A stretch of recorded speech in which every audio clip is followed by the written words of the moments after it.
cargo ship, which sparked a massive Atlantic-wide hunt, has been found nearly 3 weeks after it disappeared off the radar.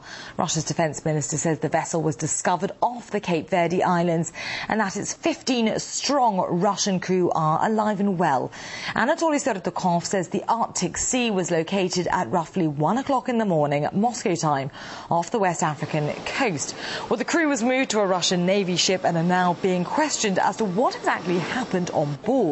The freighter, which belongs to a Maltese company, was carrying timber from Finland to Algeria when it vanished after passing through the English Channel. The ship had earlier reported being boarded by gunmen who held the crew hostage for several hours.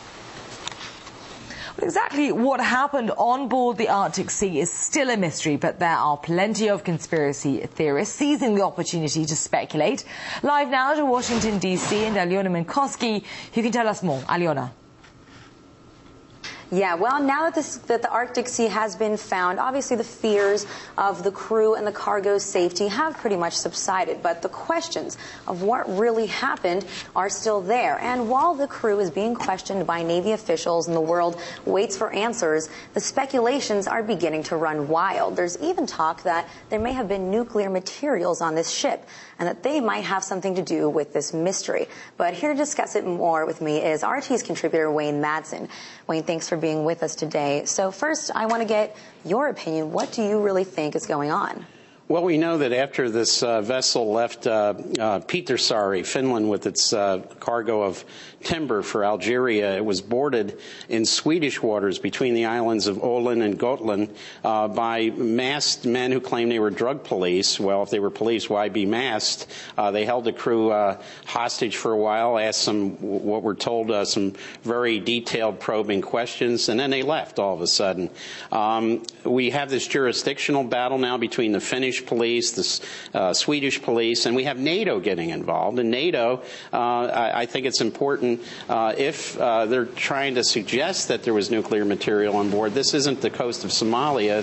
This is the Baltic Sea. Much different, but we have to realize that there are three nations in the Baltic who are not members of NATO, and the new NATO Secretary General, Anders Fogh Rasmussen from Denmark, a big neoconservative, is really pushing for eastward expansion of NATO, and I'm sure he would like to bring Finland and Sweden into the organization. And maybe this is a way to embarrass these two nations because we're being told that they dropped the ball. I see, but if there really were nuclear materials on board, how do you think that would have changed the game? Is that maybe lead to some motivation for the people to have boarded this ship?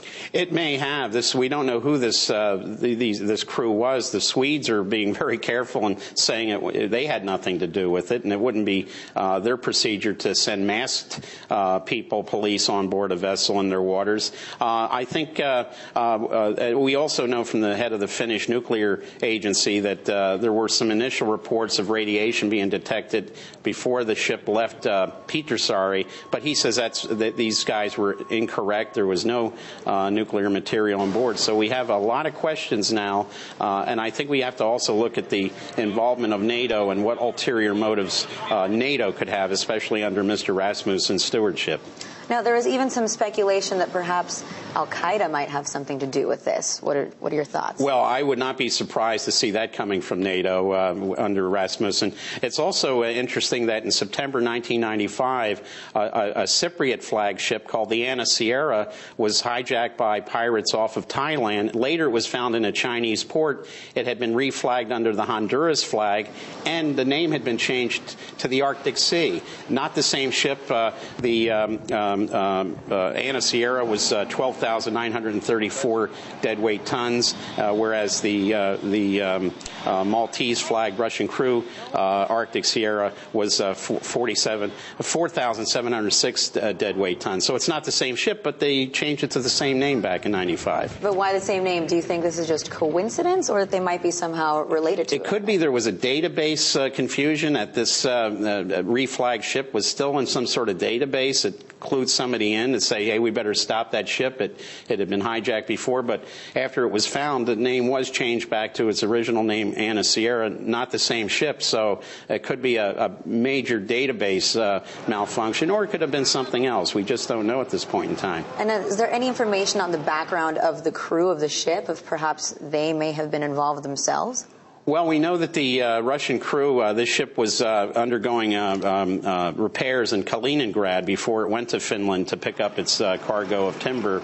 Kaliningrad, of course, is an enclave that has engendered a lot of hostility from NATO because it's a Russian, major Russian base on the Baltic, makes a lot of countries there, especially Poland and Lithuania, uncomfortable. So whether the fact the ship was in Kaliningrad beforehand played any role, again, we're going to have to wait and see. But we've heard nothing about the crew being a suspect because they would have been vetted through the Finnish time-chartered company that chartered this vessel. Thank you. Well, we will wait for answers, and the speculations will also continue. But for now, back to you in Moscow, Alice. All right. Many thanks to you, Alyona, and your guests for those